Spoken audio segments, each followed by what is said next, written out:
ونصلي ونسلم على سيدنا ومولانا محمد رسوله النبي الأمين المكين الحنين الكريم الرؤوف الرحيم. أما بعد، بسم الله الرحمن الرحيم. معزز سامعین و ناظرین، اللہ رب العزت کا فضل و کرم اور اس کی توفیق و عنایت ہے کہ ہم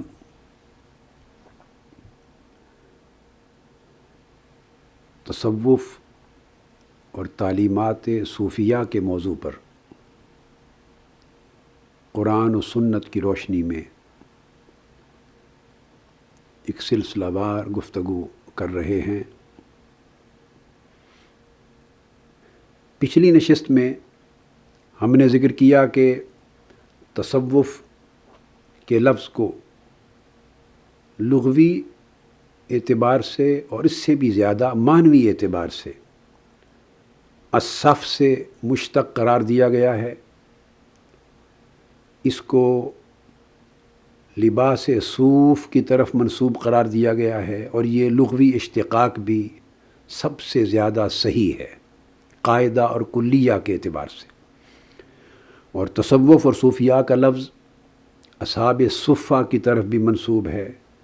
اور اس کا اشتقاق الصفا اور الصف کی طرف یا الصفوہ کی طرف بھی منسوب ہے۔ اب امام ابو بکر البخاری ان تینوں مصادر کے ذکر کے ساتھ اس کے بعد تھوڑی تفصیل میں جاتے ہیں، اور اس پر قرآن مجید اور احادیث نبوی سے اور آثار و احوال صحابہ و تابعین سے کچھ شواہد لاتے ہیں۔ تو اس تفصیل میں جاتے ہوئے سب سے پہلی بات تو انہوں نے یہ کہی ہے کہ چونکہ سب سے زیادہ صحیح تر لغوی اشتقاق لغت کے قاعدہ اور کلیہ کے اعتبار سے صوف ہے، کہ اونی لباس اور پشمین کے لباس پہننے والے لوگ جو زہد و ورع کے لیے اور اپنی تواضع اور انکساری کے لیے جنہوں نے اس کو اپنایا، تو تابعین اور اتباع التابعین کے زمانے میں اکابر نے، اہل اللہ نے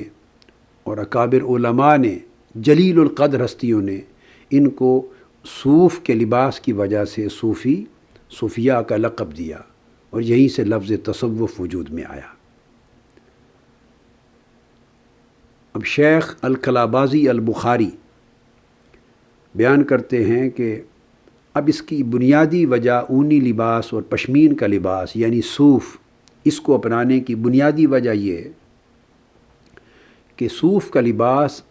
کثرت کے ساتھ انبیاء علیہ السلام کی سنت ہے۔ بہت سے انبیاء علیہ السلام سے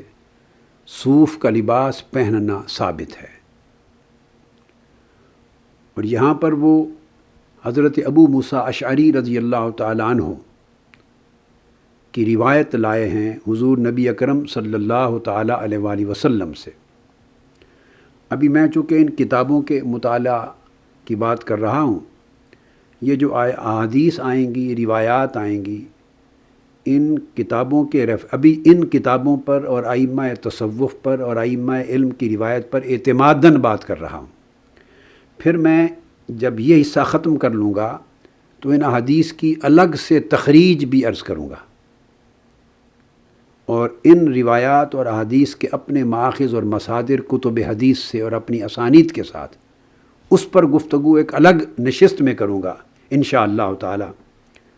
تو میں سٹیپ بائی سٹیپ اس وقت جیسے صاحب کتاب نے بات کی تصریح کی اور توضیح کی اس کے مطابق چل رہا ہوں۔ تو یہاں انہوں نے حضرت ابو موسیٰ اشعری رضی اللہ تعالیٰ عنہ، اور یہ بذات خود امام ابو بکر محمد بن اسحاق البخاری خود بہت بڑے امام ہیں حدیث کے اور مصنف ہیں کتب حدیث کے، اور بخارا کے جلیل القدر ائمہ حدیث جو امام بخاری کے تلامذہ تھے، ان کے دور کے لوگ تھے، ان کے آگے تلامذہ میں سے ہیں۔ تو ان کا اپنا روایت کرنا بذات خود علم الحدیث میں ایک سند کا درجہ رکھتا ہے۔ اس پائے کے لوگ بغیر تحقیق کے کوئی روایت نہیں لاتے، لیکن اس کے باوجود ان روایات اور احادیث کی تخریج اور حکم اسناد، اس پر میں گفتگو انشاءاللہ تعالی الگ سے کروں گا۔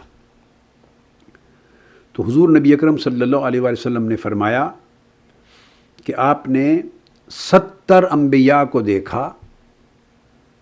وہ اونی لباس میں ملبوس تھے، اون کی صوف کی عبائیں پہنی ہوئی تھیں،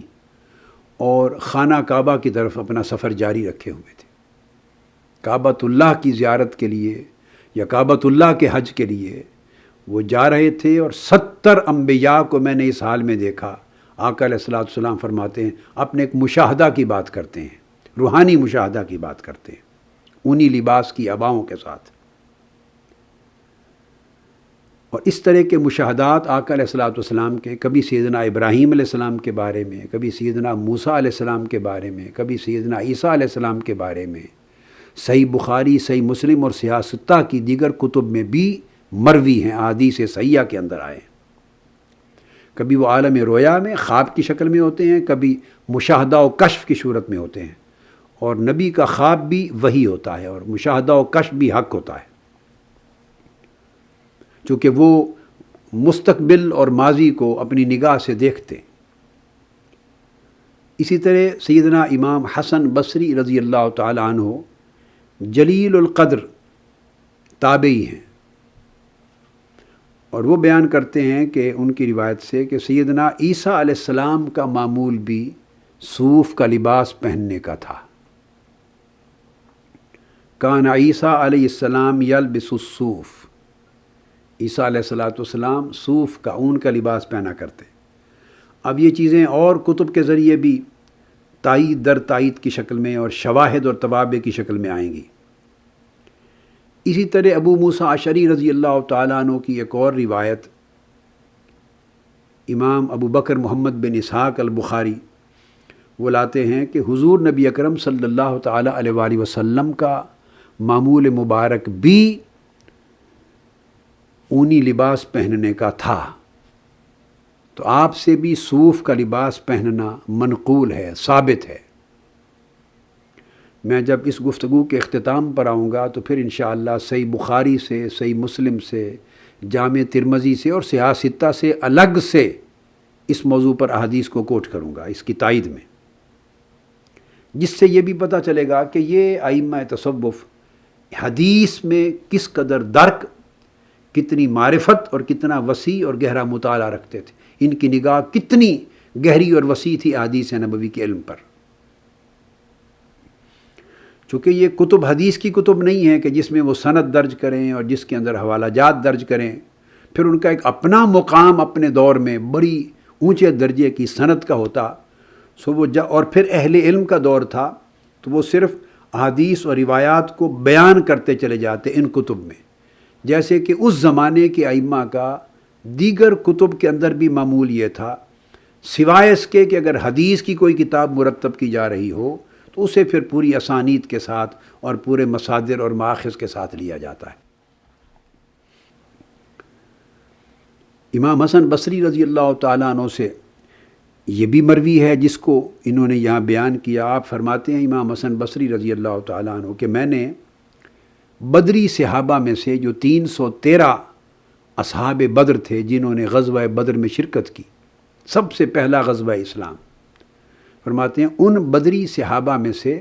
میں نے 70 صحابہ کرام اپنی آنکھوں سے ایسے دیکھے جن کا لباس صوف کا ہوا کرتا تھا، اون کا، پشمین کا، صوف کا لباس پہنتے، جس سے صوف کا لباس پہننے والا، اس کو عربی لغت اور محاورہ عرب میں صوفی کہا جاتا ہے۔ جو صوف کا لباس پہنے گا وہ صوفی کہلائے گا، اور صوف کا لباس پہننا اس کو باب تفعل میں تصوف اور تصوفہ کہا جائے گا۔ جیسے میں نے عرض کیا پہلے کہ قمیض پہنا تو اہل عرب کہیں گے تقمصا، اس نے قمیض پہنا۔ صوف کا اونی لباس پہنا تو کہیں گے تصوفہ، اس نے اونی لباس پہنا، اور باب تفاعل میں مصدر بن جائے گا تصوف۔ تو 70 بدری صحابہ کا لباس بتایا امام حسن بصری۔ اور یہ بات ذہن میں نشین رہے کہ امام حسن بصری رضی اللہ تعالیٰ عنہ ان جلیل القدر کبار تابعین میں سے ہیں کہ خود ان کی ولادت سیدنا فاروق اعظم رضی اللہ تعالیٰ عنہ کا عہد خلافت ختم ہونے سے 2 سال قبل آپ کے عہد مبارک کے اندر ہو گئی تھی۔ مدینہ طیبہ کے مضافات میں ان کی والدہ ماجدہ قیام پذیر تھیں، تو گویا مضافات مدینہ میں ہی رہتے تھے، اور سن 20 ہجری میں ان کی ولادت ہوئی ہے۔ آقا علیہ الصلوۃ والسلام کے وصال مبارک سے ٹھیک 10 برس بعد سیدنا فاروق اعظم رضی اللہ تعالیٰ عنہ کے عہد خلافت میں، تو 20 ہجری میں ان کی ولادت ہوئی، اور 35 ہجری میں جب سیدنا عثمان غنی رضی اللہ تعالیٰ عنہ کی شہادت ہوئی، تو امام حسن بصری خود روایت بیان فرماتے ہیں کہ جب ان کی شہادت ہوئی تو اس دن میں 15 سال کی عمر کا تھا، میری عمر 15 سال تھی۔ اور جب سیدنا مولا علی المرتضیٰ رضی اللہ تعالیٰ عنہ شہادت سیدنا عثمان غنی رضی اللہ تعالیٰ عنہ کے 2 سال بعد، تقریباً 2-2.5 سال بعد، جب آپ کوفہ تشریف لے گئے اور آپ نے دار الخلافہ مدینہ طیبہ سے کوفہ منتقل کیا، تو اس وقت حضرت امام حسن بصری مدینہ طیبہ سے منتقل ہو کے بصرہ مقیم ہو گئے۔ تو گویا یہ پیدائش سے لے کے 17 برس تک مدینہ طیبہ شہر میں مقیم رہے ہیں، 17 برس مدینہ طیبہ میں رہے،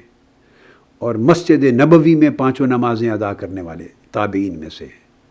اور جنہوں نے 2 سال میں سیدنا فاروق اعظم کا زمانہ تو ان کی گود میں لے جائے گئے اور دعائیں لی سیدنا فاروق اعظم رضی اللہ تعالیٰ عنہ نے، اور پھر اس کے بعد آپ سمجھیں کہ مزید 10-12 سال کا عرصہ سیدنا عثمان غنی رضی اللہ تعالیٰ عنہ کا زمانہ خلافت پایا، اور بعد ازاں پھر سیدنا علی شیر خدا کا نصف زمانہ خلافت مدینہ طیبہ میں پایا۔ اس قدر جلیل القدر تابعی ہیں، اور یہی دور بدری صحابہ کا جو اکابر صحابہ تھے اس وقت وہ حیات تھے۔ تو فرماتے ہیں کہ میں نے ان میں سے 70، اب یہ تابعی کبیر تابعی کا قول ہے امام حسن بصری جو حجت ہیں، کہ 70 صحابہ کرام ایسے دیکھے اہل بدر میں سے، بدری صحابہ میں سے، جو صوف کا لباس پہنتے۔ سو بہت زیادہ قرین قیاس ہے اور بڑی قوی قرینہ ہے اس بات کا کہ زہاد اور عباد، عبادت گزار اور زہد اور ورع رکھنے والے اور اس راستے کی اتباع کرنے والے لوگوں نے اگلی نسل میں تابعین کے دور میں اور پھر تبع تابعین کے دور میں انہوں نے بدری صحابہ کے اس شعار کو اپنا لیا، اور پھر یہی شعار جیسا کہ پہلے عرض کر چکا ہوں اصحاب صفہ کا بھی تھا، اور ان کی تعداد بھی سینکڑوں میں تھی۔ صوف کا لباس یہ ان کے نام کا سبب بنا، وجہ تسمیہ بنی صوفی کی اور تصوف کی۔ اس طرح پھر وہ بیان کرتے ہیں کہ اہل صفہ کی طرف بھی چونکہ ان کا نام منسوب ہے، تو وہ بیان کرتے ہیں کہ اگر اہل صفہ کی طرف منسوب ہو تو اہل صفہ کی وجہ سے ان کی جو اضافت ہے، اگر صفہ سے مشتق بنایا جائے تو وہ بن جاتا ہے صفیہ، صفہ سے بن جاتا ہے صفیہ، یعنی صوفیہ نہیں بلکہ صفیہ بننا چاہیے تھا۔ اور اس پر آگے چل کے امام محمد بن اسحاق البخاری بیان کرتے ہیں کہ عربی لغت میں اور محاورہ عرب میں اب صفیہ کا لفظ اس میں ذرا ثقل ہے، اگر کثرت کے ساتھ بولا جائے، بار بار بولا جائے تو اس لفظ میں ذرا بھاری پن ہے صفیہ، لہذا بھاری پن کو دور کرنے کے لیے محاورہ عرب میں یہ معمول ہے، اور یہ لغت کے اعتبار سے اور محاورہ عرب کے اعتبار سے جائز ہے کہ وہ بوجھل پن کو، کسی لفظ کے بوجھل پن کو دور کرنے کے لیے مثلا صفیہ ہے تو فا سے پہلے واو لگا دیں، تقدیم الواو، اگر واو لگا دیں تو پھر فے کی شد اڑ جاتی ہے، واو لگانے سے واو اور فے مل جائیں تو پھر یہ لفظ صفیہ بدل جاتا ہے صوفیہ میں۔ تو اس طرح وہ فرماتے ہیں کہ اصحاب صفہ کی طرف نسبت بھی درست ہے، اس تبدیلی کے ساتھ کہ جب اس سے اشتقاق ہوا تو صفیہ بنا، اور صفیہ کے لفظ میں ذرا بھاری پن تھا، لہٰذا محاورہ عرب اور قاعدہ لغت عرب کے تحت اس بھاری پن کو دور کرنے کے لیے حرف فا پر واو کو مقدم کر دیا، ایڈ کر دیا، جس سے فا کی ایک شد ختم ہو گئی اور یا کی یہ کی شد رہ گئی، تو یہ صفیہ کی بجائے صوفیہ بن گیا، اور یوں یہ لفظ تصوف وجود میں آیا۔ تو یہ وہ استدلال کرتے ہیں، بڑا اعلیٰ لغوی استدلال بھی، اس لحاظ سے اس کی نسبت لغوی اشتقاق میں اہل صفہ کی طرف بھی جائز اور درست بنتی ہے۔ پھر تیسری بات جو انہوں نے پہلے بیان کی کہ صف کی طرف اس کا اشارہ ہے کہ یہ وہ لوگ تھے جن کے قلوب، جن کے بواطن اللہ رب العزت کے حضور صفائے قلب کے باعث، محبت الہیہ کے باعث، قرب اور حضوری کے باعث اس قابل تھے کہ اللہ کے حضور میں صف اول پہ رہتے، یعنی ہر چیز انہوں نے پیچھے چھوڑ دی تھی، پشت پیچھے کر دی تھی، اور صف اول میں ان کی توجہ اللہ ہو گئی تھی، ان کے قلوب کی۔ تو صف اول میں ان کے دلوں کا ہر وقت خدا کے حضور حاضر رہنا، ان کے اس قلبی اور باطنی حال کی وجہ سے یہ الصف الاول سے مشتق ہو کے صوفیہ ہو گئے۔ اب اگر صف سے اس کا اشتقاق مانا جائے تو اس میں بھی جو ایک لغوی احتمال ہے وہ یہ کہ صف سے اشتقاق ہو تو پھر لفظ صفیہ بنتا ہے،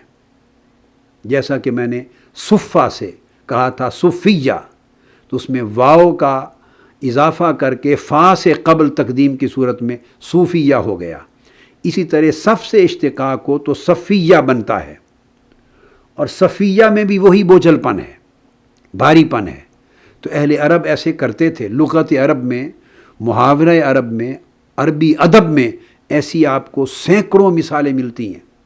کہ کسی لفظ میں اگر کوئی ثقل اور بوجھل پن ہوتا تو اس کو پھر واو سے، کبھی الف سے، کبھی یہ سے، ایسے حروف کی تقدیم اور تاخیر کے ساتھ اس بوجھل پن کو دور کر دیا جاتا۔ تو یہ جو صفیہ کا لفظ تھا، اس کو بھی زبان پر متداول کرنے کے لیے، کہ زبان پر آسانی سے نہیں چڑھتا، بھاری پن ہے، تو متداول کرنے کے لیے اس میں پھر انہوں نے لفظ واو کا اضافہ کیا، اور واو کے اضافے سے پھر یہ اس کو صوفیہ بنا دیا۔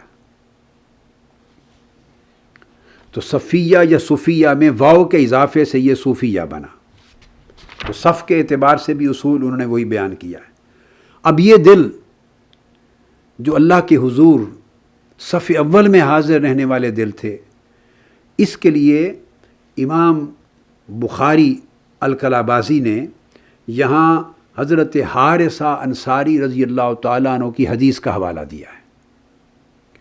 کہ جیسے ان کا حال تھا۔ اب انہوں نے تو مختصر اس حدیث کا صرف حوالہ دے دیا اور آگے گزر گئے، میں چاہوں گا کہ میں وہ حدیث پوری کوٹ کر دوں، جس حدیث کو یہاں حضرت حارثہ انصاری رضی اللہ تعالیٰ عنہ کی، اور ان کو کتب حدیث میں حضرت حارث کا لفظ بھی آیا ہے، تو حارث بن مالک الانصاری رضی اللہ تعالیٰ عنہ، ان کی جس حدیث کا انہوں نے حوالہ دیا وہ حدیث امام طبرانی نے روایت کی المعجم الکبیر میں۔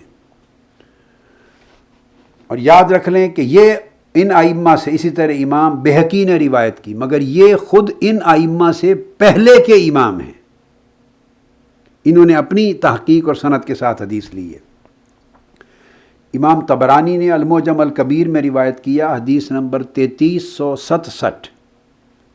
امام بہقی نے شعب الایمان میں اس کو روایت کیا، جس کا حوالہ صاحب تعرف نے دیا ہے، حدیث نمبر 10,590 اور 591۔ مگر ان سب سے پہلے، حتیٰ کہ امام بخاری اور امام مسلم سے بھی پہلے، ان کے شیخ ہیں امام ابن ابی شیبہ، یہ امام بخاری اور مسلم کے بھی شیوخ میں سے ہیں، ابن ابی شیبہ۔ تو انہوں نے اپنے مصنف میں حدیث نمبر 30,423 کے طور پر اس کو روایت کیا۔ پھر آگے امام بزار نے روایت کیا، اور پھر امام بخاری سے بھی قبل امام عبد بن حمید نے بیان کیا، علی ذی القیاس بے شمار ائمہ حدیث نے اپنی الگ الگ سند کے ساتھ اس حدیث کو روایت کیا ہے، اور حدیث کے جو رجال ہیں اور روات ہیں وہ صحیح ہیں، جید سند کے ساتھ ہے۔ پھر یہ حدیث حضرت انس ابن مالک رضی اللہ تعالیٰ عنہ سے بھی مروی ہے۔ اس کو امام ہیثمی نے مجمع الزوائد میں بھی اس کو آگے بیان کیا ہے، اور پھر اس طرح امام بہقی نے کتاب الزہد الکبیر میں بھی روایت کیا ہے۔ امام عبداللہ بن مبارک جو امیر المومنین فی الحدیث ہیں، انہوں نے بھی کتاب الزہد میں روایت کیا ہے۔ تو بہت سے ائمہ حدیث نے اپنی اپنی الگ الگ سند کے ساتھ اس حدیث کو روایت کیا، جس کا حوالہ امام محمد بن اسحاق البخاری الکلابازی نے التعرف میں دیا ہے، الصف کے حوالے سے، کہ کس طرح ان کا نام جو صوفیہ ہوا، یہ وہ لوگ تھے جن کے قلوب، جن کے دل اللہ کی بارگاہ میں حاضری اور حضوری کے اعتبار سے گویا صف اول میں رہنے والے تھے۔ تو صف اول میں کہ ہر چیز کو پس پشت ڈال کر، ہر چیز کو نظر انداز کر کے، پیچھے کر کے، اپنے قلوب اور بواطن کی توجہ صف اول میں جیسے بالکل دھیان ہی آگے کی طرف ہوتا ہے، عین امام کے پیچھے صف اول کے لوگ کھڑے ہوتے ہیں، اس طرح اللہ کی طرف متوجہ ہو جانے سے مراد کیا ہے؟ وہ حدیث یہ ہے کہ حضرت حارث بن مالک انصاری، یہ جوان تھے صحابی رضی اللہ تعالیٰ عنہ، آقا علیہ الصلوۃ والسلام کے پاس سے یہ گزرے تو آقا علیہ الصلوۃ والسلام نے ان کو دیکھ کر فرمایا، فقال لو کیف اصبحت یا حارث۔ یہ حوالہ ہے جو کتاب التعرف میں دیا گیا۔ اب میں یہاں ایک ضمنی بات یہ بھی عرض کر دوں، بعض ذہنوں میں یہ خیال آتا ہے کہ صوفیاء کرام اپنی بات کہہ دیتے ہیں اور اس کے اوپر کوئی سند نہیں دیتے قرآن اور حدیث کی۔ تو ابھی آپ نے دیکھا کہ یہ بات کہنے کے لیے تو جو انسان چاہے کہہ دے، کسی کو روکا تو نہیں جا سکتا، مگر اگر گہرائی کی نظر سے مطالعہ کیا جائے تو میری اپنی زندگی کا مشاہدہ اور تجربہ اور میرا مطالعہ یہ ہے کہ صوفیاء کرام ایک بات ہی نہیں کرتے قرآن و سنت کے حوالے کے بغیر، چاہے جائے کہ ان کی نسبت یہ خیال کیا جائے کہ وہ بغیر قرآن اور حدیث کے حوالے کے اور بغیر سند کے، بغیر کسی ماخذ کے اور بغیر کسی ثبوت کے بات کر دیتے ہیں، اور معلوم نہیں کہ ان کے پاس مستند طریقہ اپنی بات کہنے کا یا سند کیا ہے۔ صوفیاء کرام ہر چند کے وہ صاحبان احوال ہوتے ہیں، مگر وہ اپنی بات صرف اپنے حال پر مبنی نہیں رکھتے، ایک معمولی بات کا ریفرنس بھی ہو کوٹ کریں تو اس کو بھی قرآن اور سنت سے سب سے پہلے لاتے ہیں، شہادت لاتے ہیں، اس لیے کہ یہ اولاً علماء تھے، اولاً ائمہ حدیث تھے، ائمہ فقہ تھے، ائمہ علم و معرفت تھے، مگر چونکہ ان پر حال غالب آ گیا اقوال کی بجائے، چونکہ ان کے اوپر روایت کی بجائے اور درایت کی بجائے حال، عبادت، تقوی، زہد، ورع، پرہیزگاری اور رجوع اللہ کے احوال روحانی غالب آ گئے، سو یہ قلیل الروایت ہو گئے۔ انہوں نے کثرت کے ساتھ علم کو روایت کرنا چھوڑ دیا اور سمت خاموشی کو اختیار کر لیا، اور علماء کا طریقہ تھا روایت کرنا،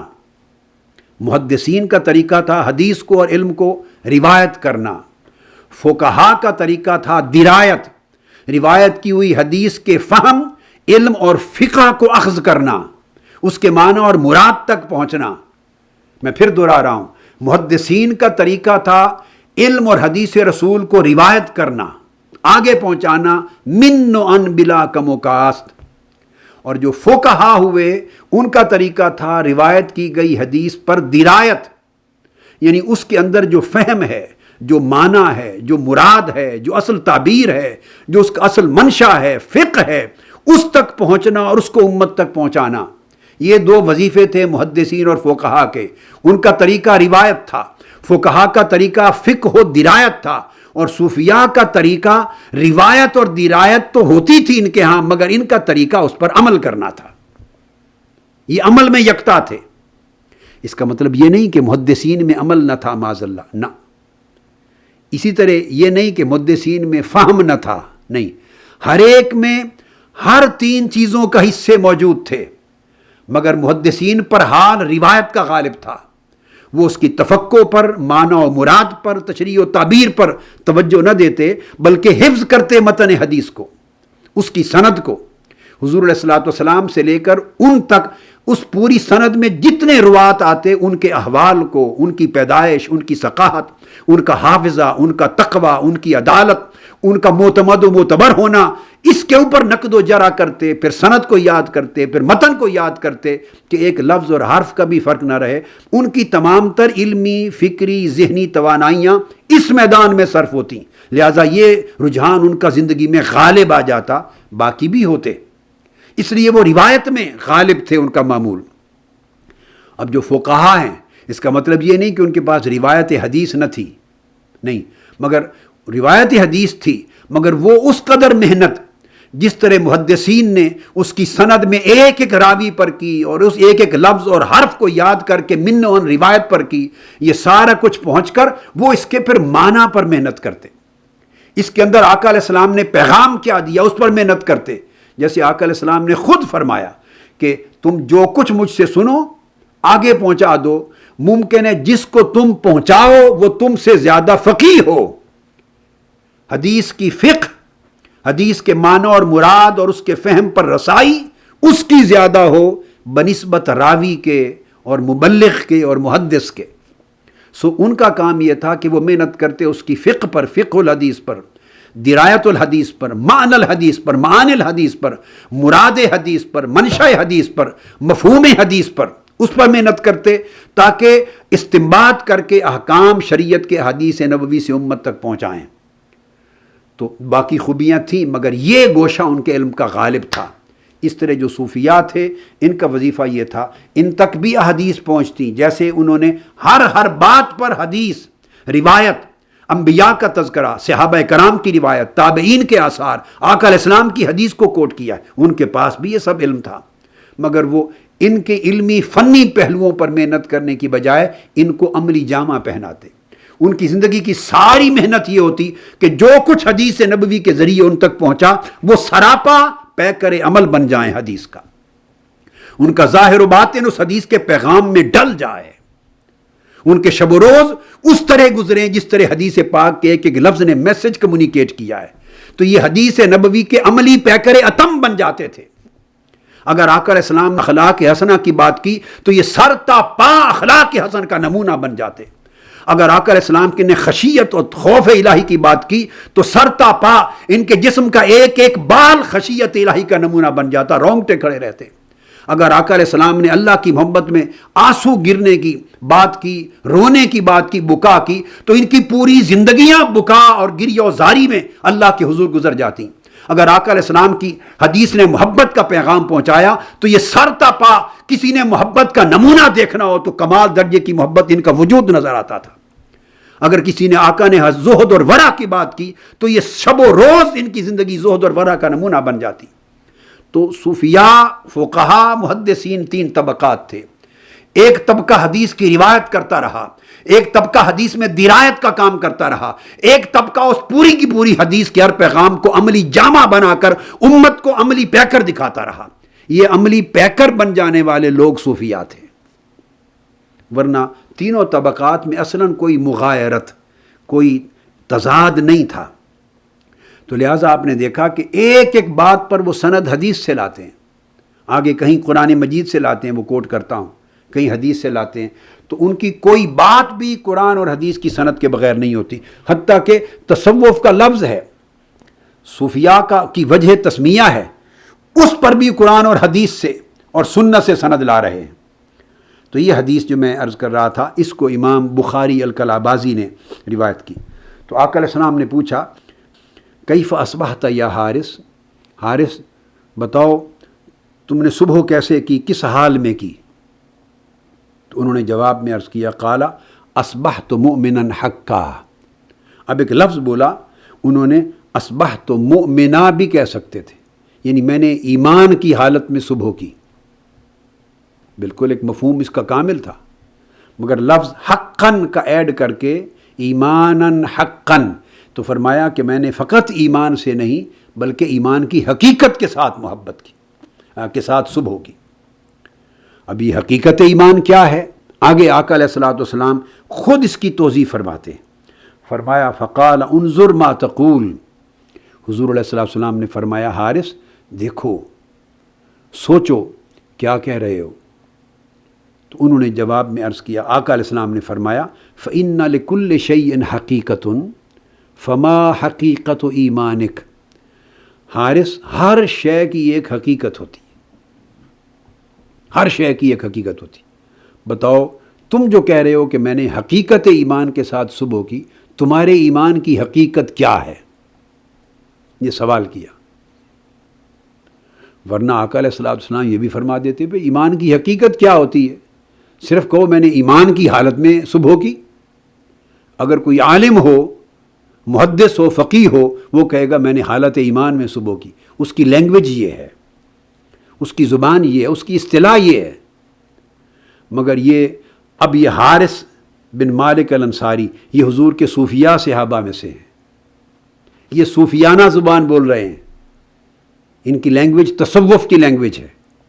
اس لیے انہوں نے یہ نہیں کہا کہ میں نے حالت ایمان میں صبح کی، انہوں نے کہا نہیں، میں نے حقیقت ایمان کے حال میں صبح کی. اب یہ آقا علیہ الصلوۃ والسلام کی اسی حدیث کی تشریح ہے جو میں پہلے بیان کر چکا ہوں، جس میں سیدنا جبرائیل امین نے آ کے سوال کیے اور آقا علیہ الصلوۃ والسلام نے جوابات عطا فرمائے،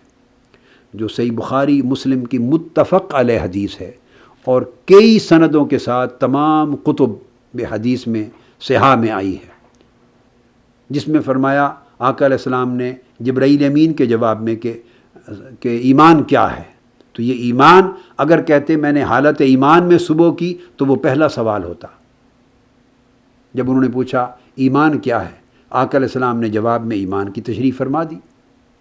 پھر انہوں نے پوچھا تھا اسلام کیا ہے، وہ کہہ دیتے اصبحت مسلمن، میں نے ایک مسلمان ہونے کے حال میں صبح کی، حالت اسلام میں صبح کی. تو اس کا بھی ایک معنی تھا. وہ جبرائیل امین کا دوسرا سوال تھا علیہ السلام، اسلام کیا ہے. آقا علیہ السلام نے اس کا بھی جواب دیا. اب تیسرا سوال تھا مل احسان، احسان کیا ہے. تو آقا علیہ الصلوۃ والسلام نے اس کا جواب دیا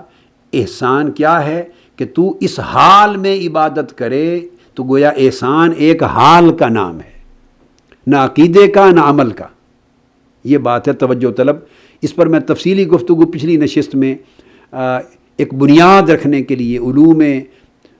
دین میں تصوف سمیت کس طرح ارتقاء عمل میں آیا ہے. تو عقیدہ تو ایمان کے جواب میں بیان ہو چکا، عمل اسلام کے جواب میں بیان ہو چکا. تو تیسرا سوال جب کیا جبرائیل امین علیہ السلام نے کہ یا رسول اللہ احسان کیا ہے، تو آقا علیہ السلام کا جواب یہ ہے. اب اس جواب میں حضور علیہ السلام نے نہ عقیدے کو بیان کیا نہ عمل کو بیان کیا، کہ یہ دونوں سٹیجز پہلے گزر چکی، اب یہ ان دونوں کے کمال کی سٹیج ہے. فرمایا انت الاحسان ان تعبد اللہ کانک تراہ،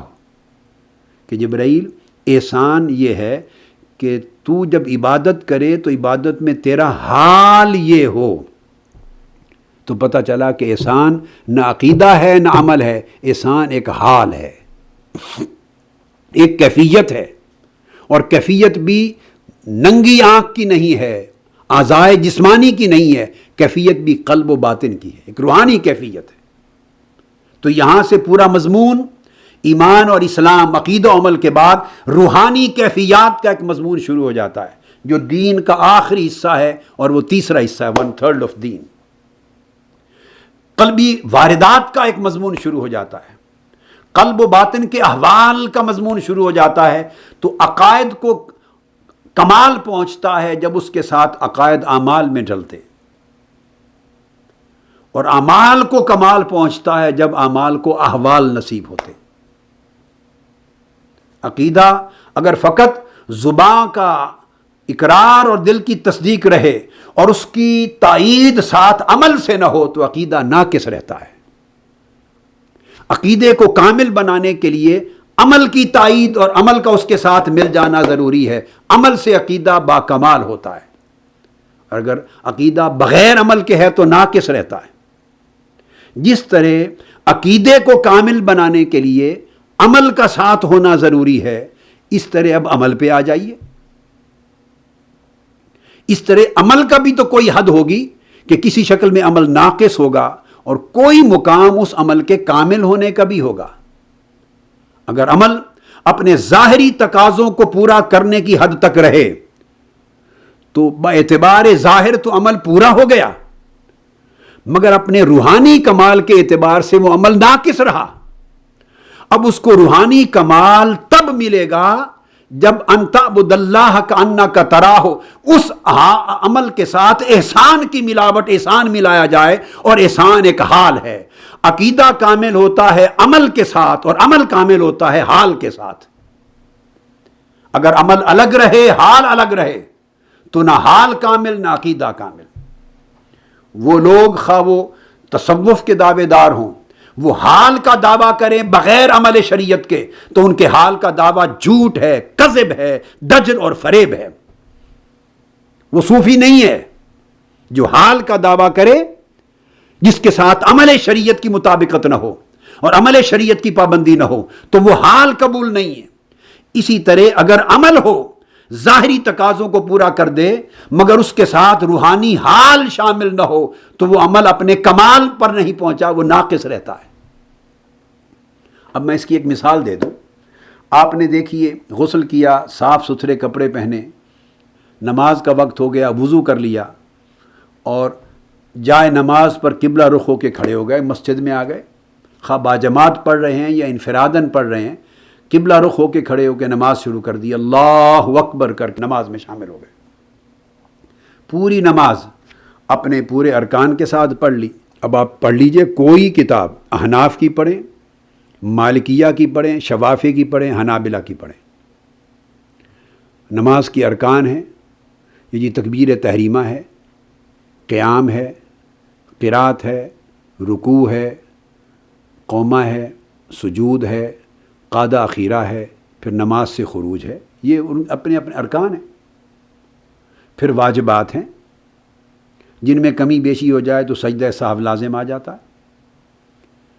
پھر واجبات کے بعد پھر سنن ہیں، پھر مستحبات ہیں، اور اس طرح کئی مکروہات لاحق ہو جاتے ہیں۔ تو تمام کتب شریعت کو، کتب فقہ، کتب احکام کو پڑھیں تو آپ کو یہ پوری ڈیٹیلز مل جاتی ہیں کہ نماز کس طرح کامل ہوتی ہے۔ آپ نے یہ تمام تقاضے پورے کر لیے تو نماز باعتبار احکام شرع عوام کے لیے، یہاں سے آپ کو یہ فرق بھی معلوم ہو جائے گا کہ صوفیاء کبھی عوام اور کبھی خواص کی بات کرتے ہیں، تو ان کے عوام اور خواص کی تقسیم سے مراد کیا ہے، کیوں ہے۔ اگر ان تمام تقاضوں کے مطابق نماز پڑھ لی، نماز بھی تمام ارکان بھی پورے ہو گئے، واجبات سنن مستحبات بھی پورے ہو گئے، کپڑے بھی پاک صاف تھے، قبلہ رخ بھی تھے، سب شرائط پوری ہو گئی، تو نماز ظاہری احکام کے اعتبار سے کامل ہو گئی۔ مگر تصوف اور صوفی وہ چونکہ بحث عقیدہ اور عمل، نہ وہ عقیدہ میں مداخلت کرتا ہے، اس کا عقیدہ وہی ہے جو علماء کا عقیدہ ہے، یہ بات یاد رکھ لیں۔ صوفیاء عقیدہ میں مداخلت نہیں کرتے، جہاں ضرورت پڑے بیان کر دیتے ہیں، اس لیے کہ ان کا عقیدہ ہرگز ائمہ عقائد سے مختلف نہیں ہے۔ جو ائمہ اہل سنت کا عقیدہ، وہ سب صوفیاء کا عقیدہ ہے۔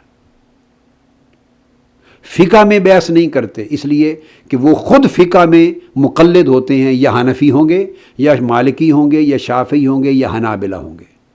تو کتب فقہ اور کتب احکام شرع میں جو احکام آئے ہیں وہ ان کے پابند ہوتے ہیں۔ وہ بحث کرتے ہیں، ان کی بحث، ان کے علم، ان کی تحقیق اور ان کی گفتگو کا آغاز تیسرے درجہ دین سے ہوتا ہے، جو حدیث نبوی صلی اللہ تعالیٰ علیہ وآلہ وسلم میں احسان سے تعبیر کیا گیا۔ وہ بحث یہاں سے کرتے ہیں۔ تو نہ عقیدہ سے نہ عمل سے، دونوں چیزوں کے وہ پابند ہیں، عقیدے کے بھی عمل کے بھی، اس سے وہ ہٹ ہی نہیں سکتے۔ جو ہٹا وہ صوفی نہ رہا اور وہ تصوف نہ رہا۔ وہ ان دو شرائط کو پورا کر کے آگے جو کمال کی طرف جاتے ہیں تو وہ احسان سے شروع کرتے ہیں۔ اب ان کا تقاضا یہ ہے کہ نماز احکام فقہ کے مطابق تو پوری ہو گئی، مگر اس نے سوال کیا، صوفی نے سوال یہ کرنا ہے، تصوف یہ سوال کرے گا کہ جس طرح اے بندے، اے نمازی، جس طرح آپ کا چہرہ کعبے کی طرف رہا، متوجہن الی جہت الکعبہ آپ کہتے ہیں، کعبے کی طرف جس طرح آپ کا چہرہ رہا، تو کیا اسی طرح تمہارا دل بھی رب کعبہ کی طرف متوجہ رہا یا نہ رہا؟ صوفیاء کی بحث اس سے ہے، یہ تصوف ہے کہ جس طرح احکام شرع فقہ کہتی ہے کہ نماز میں چہرہ کعبہ کی طرف رہے، ہٹنے نہ پائے، تصوف کہتا ہے کہ جس طرح چہرہ کعبے سے ہٹنے نہ پائے اس طرح دل رب کعبہ کی طرف سے ہٹنے نہ پائے، دل کا چہرہ رب کعبہ کی طرف رہے۔ احکام فقہ کہتے ہیں کہ نماز میں جسم اور لباس پاک صاف ہوں، اس میں کوئی میل کچیل نہ ہو، اور تصوف کہتا ہے کہ جس طرح جسم اور لباس پاک صاف رہیں، اے بندے جب تو خدا کے حضور کھڑا ہو اس طرح تیرا قلب، تیرا باطن، تیرا روح ہر غیر اور دنیا کے خیالات کے تلوث سے پاک صاف ہو، اور وہ بھی اجلا ہو اللہ کے حضور، پہلی صف میں کھڑا ہو تیرا دل، تیری روح ایسے اجلی ہو جیسے مالا اعلیٰ میں انوار تجلیات الہیہ کا عالم ہے۔ تو صوفی قلب و باطن کو متوجہ اللہ کرنا چاہتا ہے، تو تصوف باطن کے حال کو سنوارنا چاہتا ہے۔ تو اس لیے آقا اسلام نے فرمایا کہ تو اس حال میں عبادت کرے گویا تو اللہ کو دیکھ رہا ہے، یعنی تیری توجہ اللہ اس طرح ہو جائے کہ تو مستغرق ہو جائے اللہ کے دھیان میں، اور ایسا مستغرق ہو اور اللہ کا دھیان اس کے اندر تو ایسا فنا ہو حالت عبادت میں کہ پھر کوئی اور دھیان نہ رہے۔ تو جو دھیان کی یکسوئی، یکجہتی، اس کا انہماک اور اس کا استغراق اللہ کی طرف، ذات الہی کی طرف بڑھتا چلا جائے گا، تیرا احسان بلند ہوتا چلا جائے گا، تیرا حال باکمال ہوتا چلا جائے گا، اور جس کا حال اچھا ہو گیا اس کا عمل صوفیاء کی نگاہ میں کامل بن گیا۔ یہ حقیقت ایمان ہے۔ تو اس لیے حضرت حارث انصاری کے جواب میں آقا علیہ السلام نے فرمایا بتا تیرے ایمان کی حقیقت کیا ہے؟ تو انہوں نے فرمایا، یہ پوری حدیث امام محمد بن اسحاق البخاری الکلابازی نے التعرف میں بیان کی ہے اختصاراً، تو میں اس کو تفصیل سے پوری روایت دے رہا ہوں آپ کو۔ وہ جواب دیتے ہیں حضرت حارث، قال عزفت نفسی عن الدنیا، یا رسول اللہ صلی اللہ علیہ وسلم میری حقیقت ایمان یہ ہے کہ میں نے اپنی جان کو، اپنے نفس کو اور اپنے دل کو دنیا سے بے رغبت کر لیا ہے، دنیا سے الگ کر لیا ہے میں نے اپنی جان کو، میرا نفس، میرا دل، میرا من اور میرا باطن دنیا سے بے رغبت ہو گیا ہے، میں نے اپنے دل میں دنیا کی محبت، حرص اور لالچ کو نہیں رہنے دیا، خالی اور صاف کر دیا ہے، حرص دنیا سے، لالچ دنیا سے، طمع دنیا سے، حب دنیا سے، چاہت دنیا سے۔ ذہن میں رکھ لیں، یعنی میں خود دنیا میں ہوں، یہ نہیں کہ میں دنیا چھوڑ کر نکل گیا ہوں جنگلوں میں، نہیں، میں خود دنیا میں ہوں مگر اب دنیا مجھ میں نہیں رہی، یہ معنی ہے عزفت نفسی عن الدنیا۔ اب میرا وجود دنیا میں ہے مگر دنیا کا وجود میرے قلب میں اب نہیں رہا، میں دنیا میں رہ رہا ہوں مگر اب دنیا مجھ میں نہیں رہ رہی۔ یہ ہے تصوف کی بگننگ۔ وَأَسْهَرْتُ لِذَلِكَ لَيْلِي، پھر دنیا سے بے رغبت ہو جانے کے بعد اللہ کی محبت میں اور اس کی پیاس میں ساری راتوں کو بیدار رہتا ہوں۔ وَاظْمَأَنَّ نَهَارِي، اور دن بھر اس رات کے لیے پیاسا رہتا ہوں۔ وہ لذت جو مناجات الہیہ میں ایک صوفی کو آتی ہے، وہ جو اپنے دل کو حضور الہ میں صف اول میں لے آتے ہیں، وہ جو آخری صف میں کھڑا ہو، آپ اس کو یوں بھی سوچیے نا، آپ ایک مسجد میں گئے، ایک بہت خوش الہان قاری ہے، بہت پیاری قرات پڑھ رہا ہے، نماز پڑھ رہا ہے، اور اللہ کا کلام لحن کے ساتھ ایک غم زدہ، پرسوز، پر درد، پر کیف آواز کے ساتھ قرآن پڑھ رہا ہے، اور ایسے لگتا ہے جیسے قرآن کی آیات کا ورود ہو رہا ہے قلب و باطن پر۔ اس کیف میں آپ پہلی صف پہ کھڑے ہیں، سپیکر نہیں ہے، ایک آدمی براہ راست سن رہا ہے تلاوت، نماز بھی پڑھ رہا ہے، اقتدا بھی ہے، سماع قرآن بھی ہے، محبوب کے کلام کی آواز بھی کانوں میں پڑ رہی ہے۔ ایک دوسری صف میں ہے، تیسری میں ہے، چوتھی میں، ایک 50ویں صف میں کھڑا ہے، 12ویں صف میں کھڑا ہے، اسے کچھ آواز نہیں آ رہی۔ وہ مکبر جب کہتا ہے اللہ اکبر اونچی آواز کے ساتھ، تو وہ سن کے اس کو پتہ چلتا ہے کہ رکوع میں چلے گئے۔ پھر آواز سنتا ہے سمع اللہ لمن حمدہ، یا ربنا لک الحمد، جب سنتا ہے تو پھر وہ قومے میں چلا جاتا ہے، چلو آپ کھڑے ہو گئے، پھر سجود میں چلے گئے۔ تو آپ خود بولیے، وہ شخص جو صف اول میں کھڑے ہو کر اس پر درد و سوز آواز کے ساتھ کلام الہی کا سماع بھی کر رہا ہے اور نماز میں بھی ہے، اس کی کیفیت اور آخری صفوں میں کھڑے ہوئے آدمی کی کیفیت جسے کچھ سنائی نہیں دے رہا، اس میں آپ ظاہری طور پہ دیکھیں کچھ فرق نظر آئے گا کہ نہیں؟ ظاہری کانوں کے اعتبار سے فرق نظر آئے گا۔ اب اس کو باطنی کیفیات میں بدل لیں، یہ ہے پہلی صف اور پچھلی صفوں کا فرق۔ آپ کلاس میں بھی بیٹھتے ہیں نا، تو جن بچوں نے شرارت کرنی ہو، اٹینٹو نہ رہنا ہو ٹیچر کے لیکچر کی طرف، وہ پچھلی صفوں میں جا کے بیٹھتے ہیں، لاسٹ چیئرز پہ بیٹھتے ہیں، لاسٹ بینچرز ہوتے ہیں۔ اس کا مطلب ہے تھوڑے پاؤں ہلاتے رہے، چھیڑ چھاڑ کرتے رہے، لیکچر اٹینڈ نہیں کیا پراپرلی، بات نہیں سنی، گپ شپ چلا لی، چٹیں مٹیں لکھ کے دوستوں کو دیتے رہے، تو وہ اٹینٹو نہیں ہوتے۔ اور جو فرنٹ رو پر بیٹھتے ہیں وہ 100% اٹینٹو ہوتے ہیں، ان کی اٹینشن ٹیچر کی طرف ہوتی ہے۔ یہ پہلی رو اور آخری رو کا ایک نیچرل فرق ہے، بس وہ معنی ہے صف کا جس سے صوفیاء بنے، کہ یہ وہ لوگ ہیں کہ جب خدا کے حضور حاضری کی باری آتی ہے تو یہ اپنے دلوں کو کبھی آخری صف میں نہیں رکھتے، یہ کبھی لاسٹ بینچز پہ بیٹھنے والے نہیں ہوتے، یہ آخری چیئر میں اور آخری روز پہ نہیں بیٹھتے کہ تاکہ توجہ بٹ نہ سکے، یہ پہلی صف میں دلوں کو رکھتے ہیں تاکہ کائنات کی ہر شے کی توجہ پیچھے ہٹ جائے اور ان کے سامنے صرف مولا کی ذات ہو، اللہ کا حسن ہو، اور اس کی طرف ہمہ تن متوجہ ہوں، اور اتنے متوجہ ہوں کہ خود انہیں اپنی خبر بھی نہ رہے۔ تو وہ فرماتے ہیں کہ میں یا رسول اللہ صلی اللہ علیہ وسلم دن بھر پیاسا رہتا ہوں، رات کو بیدار رہتا ہوں، اور میرا حال خدا کے حضور دنیا سے بے رغبت ہو جانے کے بعد اللہ کی حضوری میں میرے قلب و باطن کا حال یہ ہو گیا ہے کہ وَكَأَنِّي أَنظُرُ عَرْشَ رَبِّي بَارِزًا، مجھے یوں محسوس ہوتا ہے کہ میں عرش الہی کو بے نقاب دیکھ رہا ہوں، گویا اللہ کی بارگاہ سے انوار و تجلیات کا ورود ہوتا ہے میرے دل پر۔ اب یہ صحابہ کے کلمات ہیں، اب مجھے بتائیے صوفیاء اس سے مختلف اور کیا باتیں کہتے تھے؟ اب آپ اس اینگل سے بھی دیکھنا چاہیں تو اور کیا مختلف باتیں کرتے تھے؟ کسی نے یہی کہہ دیا نا کہ گویا میں عرش الہی کو دیکھ رہا ہوں، کسی نے کہہ دیا میں جنت کو دیکھ رہا ہوں، کسی نے کہہ دیا میں دوزخ میں لوگوں کو گرتا جلتا دیکھ رہا ہوں۔ تو ہم پریشان ہو گئے کہ یہ دیکھیے کیا دعوے کر دیے، کیا دعوے کر دیے۔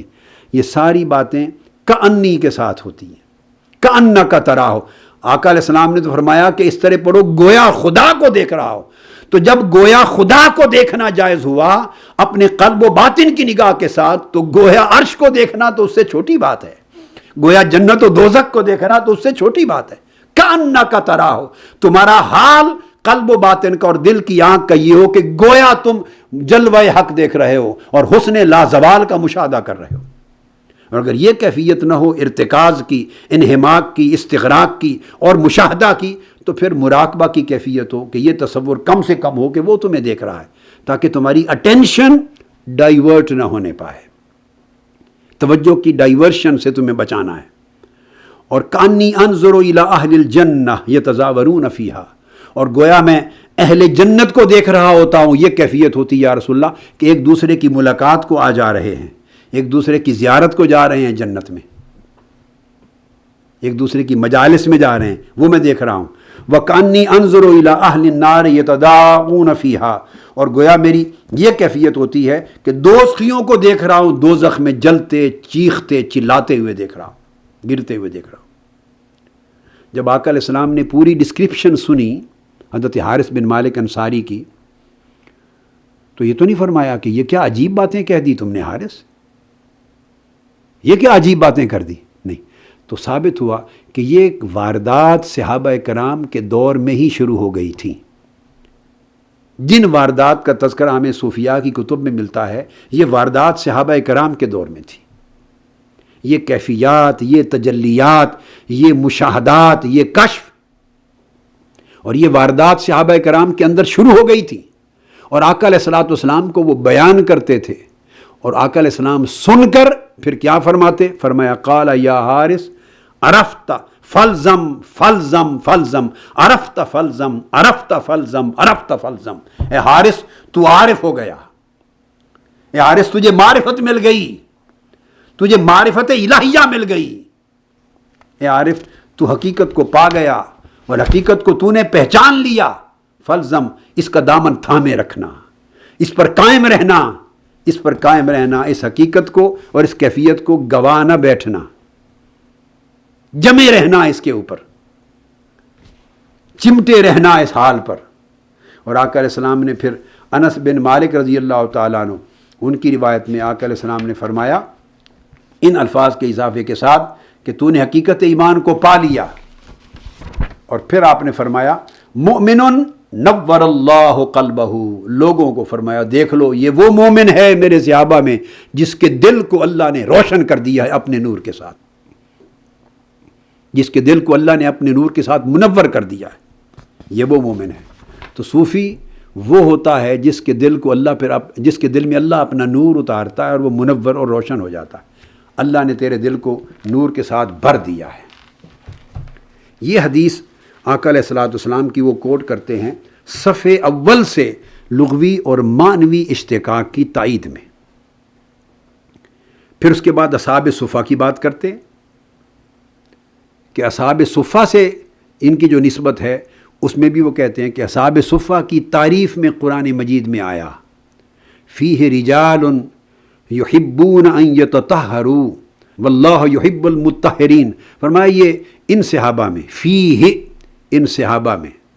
اب آپ دیکھ لیجئے، یہ نہیں فرمایا یہ سارے صحابہ کا یہ حال بیان نہیں کیا، یہ بڑی لطیف بات ہے۔ یہ امام بخاری الکلابازی یہاں تائید لائے ہیں قرآن مجید سے، ان میں یہ جو ہزارہ صحابہ کرام کا گروہ ہے ان میں کچھ لوگ ایسے بھی ہیں، حالانکہ سب صحابہ اہل طہارت تھے، سب صحابہ پاکیزگی اور طہارت کے ساتھ رہنے والے تھے، مگر سب اہل طہارت میں سے بعضوں کو خاص کر کے جو فرمایا فیہ رجال یحبون ان یتطہروا، طہارت والے تو سب ہیں مگر طہارت سے محبت کرنے والے ان میں خاص خاص لوگ ہیں، کہ ان کا یہ عالم ہو کہ طہارت کے ساتھ تو سارے ہی رہتے ہیں مگر کچھ وہ ہیں جنہیں طہارت کے ساتھ عجیب محبت ہے کہ وہ ظاہر و باطن کو ہر وقت مطہر رکھتے اور محبت کرتے ہیں حصول طہارت کے ساتھ۔ اور پھر چونکہ یہ طہارت کے ساتھ محبت کرتے ہیں، واللہ یحب المطہرین، تو اللہ طہارت اختیار کرنے والوں سے محبت کرتا ہے۔ تو اس میں اشارہ دو چیزوں کا دے دیا، فی رجال یحبون ان یتطہروا، تو یہ محب بھی ہیں، محبان طہارت ہیں، اور محبان طہارت ہو جانے کی وجہ سے خدا کے محبوب بھی ہو گئے ہیں۔ تو ان کا ایک تعلق طہارت کے راستے سے اللہ تبارک و تعالیٰ کے ساتھ محبت کا تعلق استوار ہو گیا ہے۔ اب یہ تمام کے تمام صحابہ پر اطلاق نہیں کیا، جب یہ فرما دیا فیہ رجال، اس جماعت صحابہ میں کچھ لوگ ایسے بھی ہیں، تو پتہ چلا کہ جب جماعت صحابہ کی بات تھی تو تمام کے تمام کی بات ہوتی تو وہ صحابہ کرام میں عوام تھے۔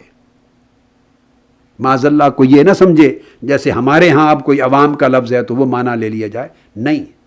ہمارے عوام تو پھر ہمارے حساب سے ہوں گے، ہمارے اعمال کے حساب سے ہوں گے۔ عامت الناس، جب صحابہ کرام کی بات ہوتی عامت الناس تو وہ تمام صحابہ تھے، اہل طہارت تھے، مگر فیہ رجال یحبون ان یتطہروا، جب عامت الناس جمیع صحابہ کرام میں سے چند لوگوں کی بات قرآن مجید نے کی کہ ان میں سے کچھ وہ لوگ، وہ مردان حق بھی ہیں کہ جو طہارت سے بے پناہ محبت کرتے ہیں، سو اللہ ان سے محبت کرتا ہے، تو وہ پھر خواص صحابہ ہو گئے، وہ ایک گروہ ہو گیا صحابہ کرام کے اندر۔ بھئی جیسے بدری صحابہ تمام صحابہ میں خواص ہیں، پھر 1500 صحابہ بیعت رضوان والے اللہ پاک نے جن پر کرم در کرم اور فرمایا اور وہاں رضوان اپنی رضا کا بشارت دے دی، پھر عشرہ مبشرہ ہیں، خواص ہیں، تو باقی کوئی ڈیگریڈ نہیں ہو رہا، وہ سارے باکمال ہیں، مگر ان باکمال لوگوں میں پھر فردر درجے بلند کیے جا رہے ہیں، وہ پھر خواص اور خص الخواص ہوتے جا رہے ہیں۔ جیسے تمام انبیاء اور رسول بڑے بلند درجہ ہیں، مگر کل انبیاء میں پھر رسول جو 313 ہیں، وہ 314 وہ رسول وہ پھر اخص ہیں، اور پھر رسولوں میں 5 رسول اولو العزم ہیں، ان میں سب سے آقا علیہ الصلوۃ والسلام سب سے اونچے مرتبے پر ہیں۔ قرآن مجید نے کہا تلک الرسل فضلنا بعضهم علی بعض، یہ سب رسول ہیں اللہ کے، مگر ان کے اندر سب باکمال ہیں، سب عظمت اور فضیلت کے حامل ہیں، مگر ان کے اندر ہم نے بعضوں کو بعضوں پر فضیلت عطا کی. تو بعضوں کو بعضوں پر فضیلت عطا ہونا قرآن اس کی تصدیق کرتا ہے. یہ اس امر کی طرف اشارہ ہے. تو فرمایا جیسے اصحاب صفہ ہر وقت طہارت کے ساتھ رہتے اور ہر قسم کے انجاس سے محفوظ و معمون رہتے اور اپنے ضمیر کو خواطر اور دوسرے خیالات سے بھی بچائے رکھتے کہ ہر وقت در رسول پر بیٹھے رہتے تھے. یہ صوفیاء وہ لوگ ہیں ان کی اتباع کرنے والے. تو اسی طرح پھر قرآن مجید نے یہ بھی فرمایا وقال اللہ تعالی رجال لا تلہیہم تجارت ولا بیع عن ذکر اللہ. یہ بھی صاحب تعارف نے اس کو کوٹ کیا. پہلی آیت سورہ توبہ کی تھی طہارت کی محبت والی، دوسری آیت سورہ النور کی ہے آیت نمبر 37. فرمایا رجال، پھر کچھ لوگ وہ بھی ہیں. اب یہ پھر سب کی بات نہیں کی، فرمایا ان میں کچھ مردان حق وہ بھی ہیں کہ تجارت ہو یا بیع و شراء ہو، کاروبار ہو، زراعت ہو، تجارت ہو، کوئی بھی دنیاوی کام ہو، وہ انہیں اللہ کی یاد سے ایک لمحہ کے لیے بھی غافل نہیں ہونے دیتا. یعنی اگر وہ تجارت میں بھی ہوتے ہیں تو ان کے دل اللہ کے ساتھ لو ان کی لگی رہتی ہے. اگر وہ زراعت اور کاروبار میں بھی مصروف ہوتے ہیں تو ان کے دل کی ڈور اللہ کی محبت کے ساتھ جڑی رہتی ہے. ان کے دل کی زنجیر اللہ کی دہلیز کے ساتھ بندھی رہتی ہے. ان کی آنکھیں اللہ کے حسن کی طرف لگی رہتی ہیں، دھیان اللہ کی طرف لگا رہتا ہے. جیسے ایک مثل مشہور ہے کہ دل یار ول ہتھ کار ول، پنجابی میں کہتے ہیں دل یار ول ہتھ کار ول. ہتھ ہاتھ کو کہتے ہیں، ول کی طرف، ول کہتے ہیں کی طرف. تو دل یار ول یعنی دل ہر وقت اللہ کی طرف لگا رہے، یار یعنی محبوب حقیقی کی طرف لگا رہے. اور ہاتھ کار سے مراد کام کاج، کاروبار، رزق، معاش، محنت، مزدوری. تو دل دنیا کے معاش کے کسب میں، رزق کے حلال کے کسب میں لگا رہے، کوئی حرج نہیں، مگر دل ہمہ وقت اللہ کے ساتھ محبت میں جڑا رہے. اگر یہ کیفیت ظاہر و باطن کی مل جائے تو اس کو تصوف کہتے ہیں. تو یہ مثال انہوں نے اصحاب صفہ کی دی. اور اس کے ساتھ انہوں نے کہا کہ جو بھی معنی اختتام پر کا لے لیا جائے تو یہ الفاظ متغیر ہیں، خواہ انہیں صف سے ماخوذ کر دیں، نسبت کر دیں، خواہ ان کی صوف اونی لباس سے نسبت کر دیں، خواہ ان کی صفائے قلب سے نسبت کر دیں، خواہ ان کی الصف خالص دوستی کے ساتھ نسبت کر دیں، خواہ ان کی صفہ کے ساتھ نسبت کر دیں. تو یہاں امام بخاری الکلابازی فرماتے ہیں کہ یہ ظاہر میں الفاظ تو جدا جدا ہیں مگر معنی سب کے ایک ہیں. تو یہ تمام الفاظ جتنے ہیں متغیر الالفاظ ہیں، مگر فرماتے ہیں متوحد المعانی، معانی میں سب ایک ہیں، معنی میں ایک ہیں، مفہوم میں ایک ہے، مراد میں ایک ہیں، دراصل حقیقی منشا میں ایک ہیں، اس میں کوئی فرق نہیں. الفاظ جدا جدا ہیں اور مفہوم ان کا سارا یہ ہے کہ یہ وہ لوگ ہیں کہ سارے کے سارے جنہوں نے اپنے دلوں کو اور اپنی جانوں کو دنیا کی محبت اور آلائشوں سے پاک کر لیا اور اپنے وطن اس دنیا کو نہیں آخرت کو وطن بنا لیا اور دل دنیا کی محبت سے خالی کر لیے، نفوس دنیا کے حظوظ سے اور نفسانی خواہشات سے پاک کر لیے اور بواطن اور اسرار کو پاک صاف کر لیا،